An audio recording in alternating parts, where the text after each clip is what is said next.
I'll be doing a summary in this video, and at the end of the video you will see a link for 2 months of free reading of audiobooks, books, articles, magazines on scribd.com. Thank you. Hey there everyone, we are starting with the summary of Adiparv, Churning of the Ocean via Amruta Patil. It starts with a section called the Sutradhar, which gives you a visual introduction to the story. Then we have a section called Fairy Point, which talks of the Sarpa Satra. It introduces Ganga the Sutradhar in that, and after that we have the beginning, which focuses mainly on creation stories. It starts with Vishnu at the center of the creation. A lotus rises from his navel, reveals Brahma, and so on. Other similar, like every creation story is said to be similar, and that goes on. Then we have visuals of Kreta Yug, Treta Yug, and so on, all those yugs. Then we have Ganga. The next section, the next chapter is Ganga, which explores Ganga's and Shiv's relationship. It introduces Astik in the last two panels. Then we have reptilian mother and avian mother, and in that we have the story of King Kashyap and his wives Kadru and Vinita. Now Kadru leads to the birth of, her 100 sons and 100 serpent sons, and Vinita leads to the birth story of 1,000, which includes like 1,000 years or more of waiting for her two sons. They are Arun and Garud. So when we get here, Vinita is like doing her weight, and she gets impatient and breaks one of the eggs. So Arun comes out of the egg. He's not fully formed. He's strong of chest, but not fully formed. He curses her and gives her the solution to her curse in one breath. So then she waits a bit more, and then her son Garud is born, and he's the one who's supposed to break her free from that curse. Now when we go back to Kadru here, she and now Vinita goes and bets with Kadru. So what happens is her sons. Kadru asks her sons to cheat Vinita to win the bet. It's about a unicorn and how Kadru said that she saw something black on the unicorn's tail, but Vinita's like, no. Kadru's like, yes. Vinita's like, no. So then Vinita's like, let's bet on it. If you win, I'll be your slave for like eternity or whatever. So then she needs to cheat. So Kadru needs to cheat. But her serpent sons are like, no, we like Vinita auntie. So they refuse at first, and then she curses them. Then they're scared and they want her to remove the curse. So they go and they cheat Vinita. They go attach themselves on the horse's tail. But then Kadru, when they come back to her and say like, mother, we did what you have told us to do. So like, get the curse off us. She's like, sorry, bitches. She's basically like, no. Then what happens is, since Vinita is cursed and Kadru's sons are also cursed, what happens is that the sons divide. Okay, one becomes the tyrant type, like most of them are in the tyrant type, and that leads to Tashak, the king that for which King Jamamaya is holding the Sarpa Satra. Then the peaceful type, one of them is Anant, and he becomes the infinite serpent that we see in the first chapter, that the one that Vishnu lies on. So now that Garud is born, the serpents offer Garud help in exchange for freeing Vinita. Okay, so they're like, you help us and we will free your mother if you do so. At this point we see the story of King Kashyap's sacrifice to have children. So basically Indra is this god Deva who is cursed by these tiny sages called the Vakihilays, and he says that you all are going to have children inferior to Kashyap's children. So then the solar raptors are born.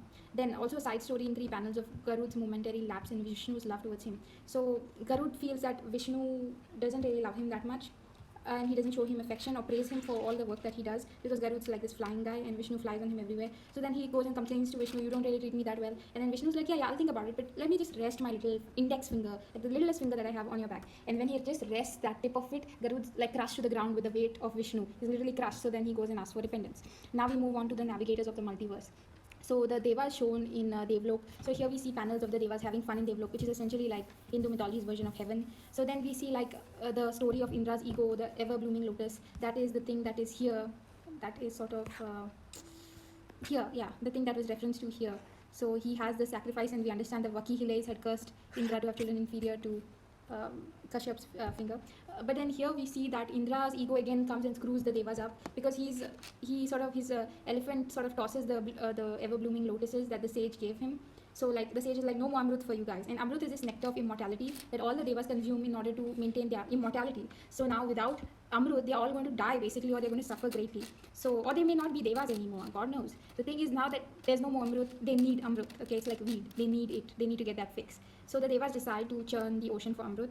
So the Asuras and Devas start fighting over Amrut. Okay, so now after this Samudra Manthan happens, they all start churning the ocean, and like Anand is in there, and they keep churning the ocean. Blood comes, and then like so many things come from that. The 7 or 8 boons come from that. One of them is like a lot of stuff comes, like the cow that gives a lot of milk, and like, stuff like that. Okay, then Padma Lakshmi, stuff like that comes out from that churning of the ocean. Hala also comes out. That's a poison that Vishnu drinks so that it doesn't kill the whole of the world creation. And anyway, so the Asuras and Deva start fighting over the Amrut, but Vishnu comes in and he dresses up as Mohini. He turns into this woman called Mohini, and he serves Devas the Amrut. And just as they're about to drink it, he disappears along with the Amrut. So no one drinks it at the end. Now here is a side story of Dhruv, who turns into the pole star. So basically what happens here is that Dhruv is a guy he's a kid who wants to sit on his father's lap, and he can't. So his mother tells him, I don't know, you'll get what you deserve. So he goes on to the forest, does like this tapasya. He does this penance, he does this thing until the gods reward him, and they're like, we'll put you in a place where no one can ever displace you. So they make him the pole star. So, and at the end of the panel, we see Astik is there again, and he's staring into the distance. Okay, God knows to do what. Then the next chapter is Janme Jaya's fire. Now we go back to the serpents brewing over Kadru's curse, and then there's Jaratkaru, who screws Jaratkaru, and out of that we see that Astik is born. Meanwhile, the Sarpa Satra goes on. He and Jamimaya want to kill Tashak. Now, why does Jamimaya want to, whatever the king's name, want to kill Tashak? He wants to kill Tashak because Tashak is the snake who killed his father. There was a curse on his father, and like somehow the snake like bypassed that, killed him basically. So he was angry, very very angry after that, and because of that he started the Sarpa Satra thing, which basically is like a sacrificial fire that kills all the snakes. Okay, now the next chapter is supporting past. In that we see the Sarpa Satra is continuing. We see the introduction of Saruma, who she's basically a celestial bitch in the words of the graphic novel, and she curses Jamme Jaya to never finish the Sarpa Satra because he hurt her kid. So there's a story of how her kid is crying, and then she curses the king Janme Jaya because of that. So then there's a flashback to present time. Now remember, the present time panels are mostly in black and white and charcoal sketch drawings. Okay, so now Astik comes in, he goes and talks to Janmejaya. He somehow bypasses some circle. Everyone, he bypasses the guards, everything. He goes in, and King Janmejaya is so enamored by him. He's like, who is this guy? What is he? He's talking such loud. And he just stops. He just ends the Sarpasatra. So that's how the snakes don't perish anymore.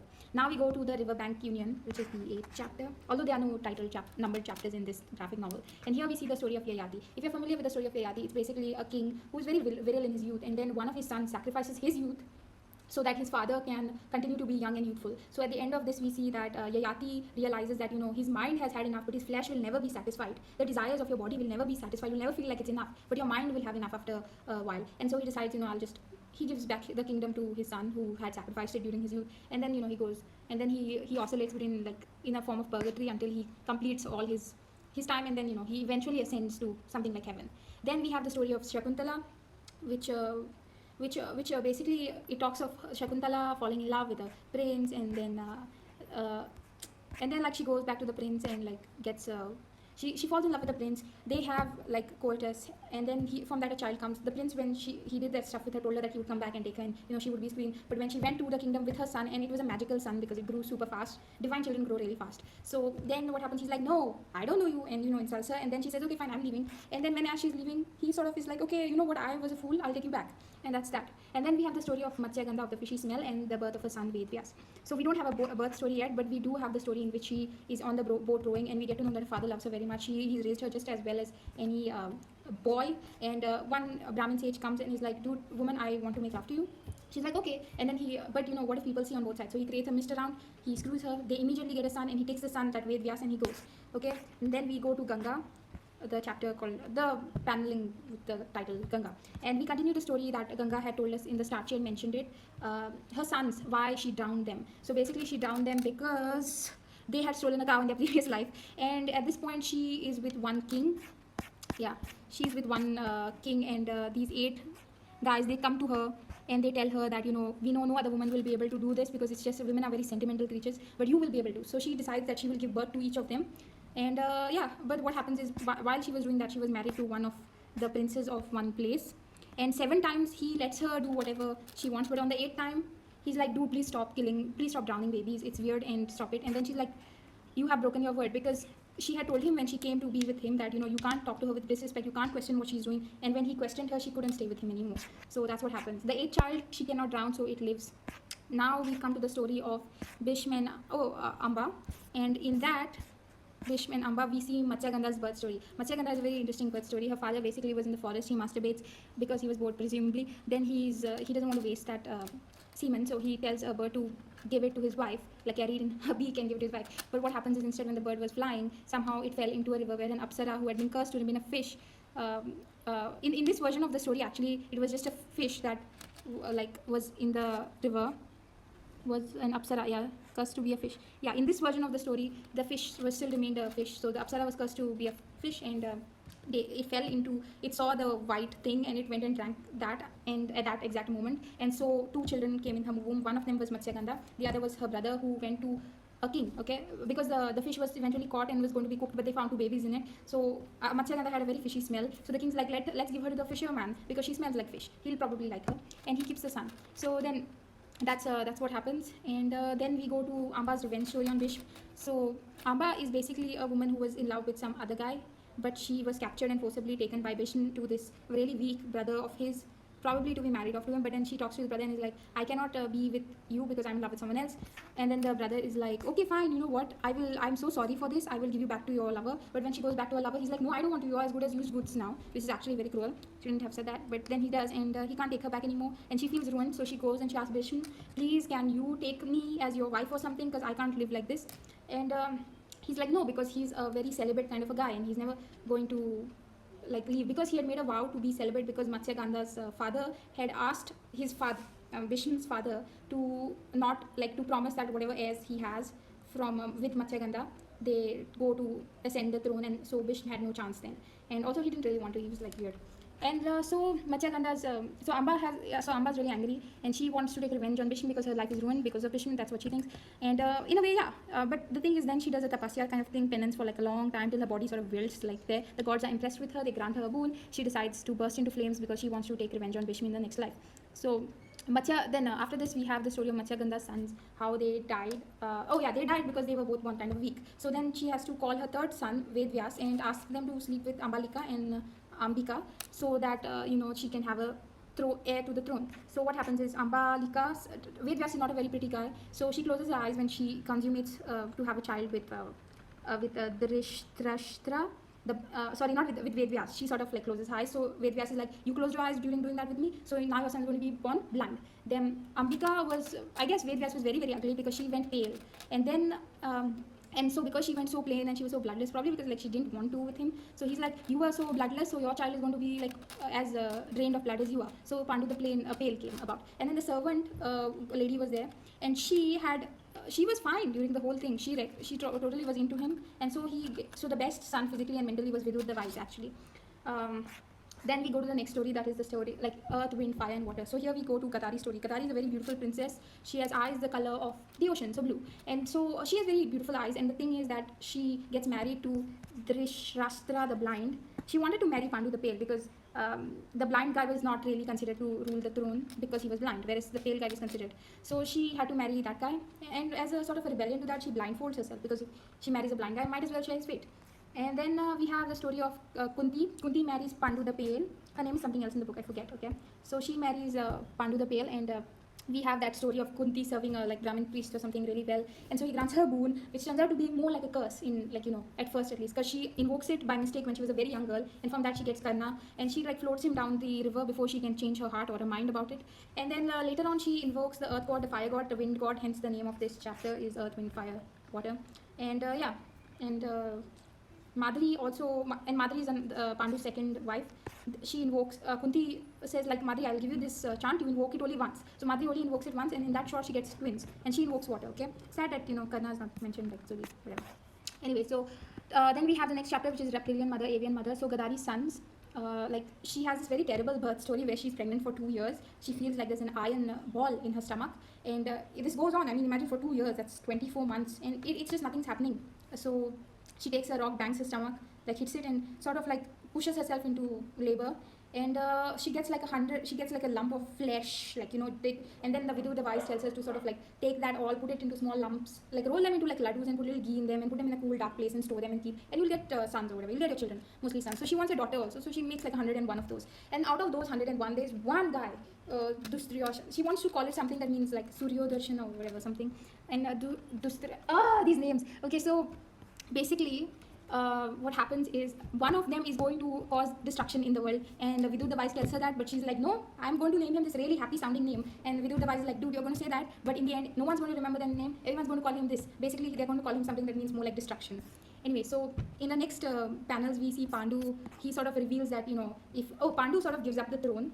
He gives up the throne, so now finally the blind guy and Kadari are ruling, because Pandu marries two women, that is Madri and Kunti, but what happens is they don't bear him any children because he never has sex with them. Now, why does he never do that? He never does that because once when he was hunting, he went to the forest and he's hunting, and there was this deer and her lover. The two deers were like doing it together, and then he shoots them like when they were doing it together. So the deer is like, why did you shoot me when I was doing this very intimate thing with someone? I cursed you to die when you have sex. I know, right? Anyway, so he knows that, and he hears news basically saying that he's a blind guy, this will be having sons, like so many, that too, like 100 and so many.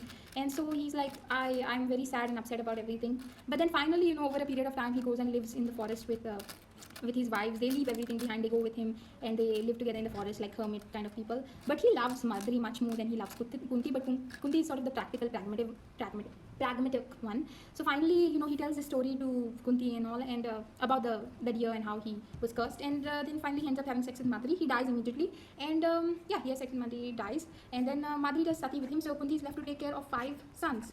And that is the end of the story. That is the background of this, and finally we're going to see in the next book, I think that in Sauptik, there's this book called Sauptik that she does, wherein you're going to see something more like the continuation of Sauptik, Blood and Flowers, via Amruta Patel. Basically, they include Draupadi and all of that. Yeah. Okay. So that's all we have for this video. I hope it was as informative as I intended it to be. This is rather long. I really recommend reading the Mahabharata, even though I haven't. So to recap, the stories are like Fairy Point beginning, Ganga, Reptilian Mother, Avian Mother.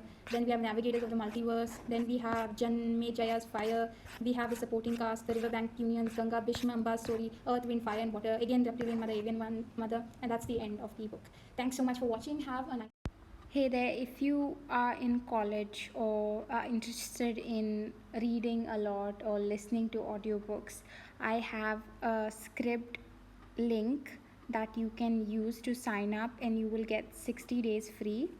It's my link, and if you sign up for 60 days, I'll get 1 month free, so I don't have to pay for that month. I know students out there don't really have much money to spend on these things, so if you do want to read a lot of audiobooks, this is a great service. Please consider using my link. Thank you so much.